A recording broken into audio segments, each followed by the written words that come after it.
ನಮ್ಮನ್ ಮಾತ್ರ ಚೆನ್ನಾಗಿರೋ ಕಾಪಾಡಪ್ಪ ತಂದೆ. Hi uncle. ಬಾಮ್ಮ, ಬಂದ್ಬಿಟ್ಟೆ ಇರು.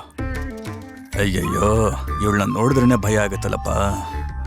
ಅದೇನ್ ಸಮಸ್ಯೆ ತಗೊಂಡ್ ಬಂದಿದ್ದಾಳೋ ದೇವ್ರೇ, ನನ್ನನ್ನು ಕಾಪಾಡಪ್ಪ ತಂದೆ.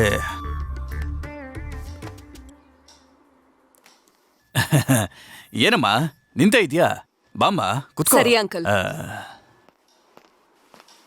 ಹೇಗಿದ್ಯಾ? ಚೆನ್ನಾಗಿ. ಮನೇಲೆಲ್ಲ ಚೆನ್ನಾಗಿದ್ದಾರಾ? ಮತ್ತೆ ಏನ್ ವಿಷಯ? ಒಂದು ಮುಖ್ಯವಾದ ವಿಚಾರ ಮಾತಾಡ್ಬೇಕು ಅಂಕಲ್. ಮುಖ್ಯವಾದ ವಿಚಾರನಾ? ಸಾಧಾರಣವಾದ ವಿಚಾರ ಅಂದ್ರೇನೆ ಭಯ ಆಗತ್ತೆ. ಮುಖ್ಯವಾದ ವಿಚಾರ ಅಂದ್ರೆ ಏನು ಇಲ್ಲಮ್ಮ.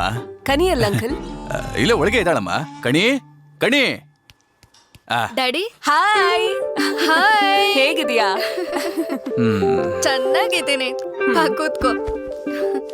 ನಿನ್ ಹತ್ರ ಮುಖ್ಯವಾದ ವಿಚಾರ ಮಾತಾಡ್ಬೇಕು. ಪ್ರೈವೇಟ್ ಆಗಿ ಮಾತಾಡೋಣ? ನೀವಿಲ್ಲೇ ಮಾತಾಡ್ಬೋದು, ನನಗೇನು ಡಿಸ್ಟರ್ಬ್ ಆಗಲ್ಲ. ಡ್ಯಾಡಿ, ನಮಗ್ ಡಿಸ್ಟರ್ಬೆನ್ಸ್. ನೀವ್ ಒಳಗ್ ಹೋಗಿ. ಓ ಹಂಗ, ಸರಿನಮ್ಮ.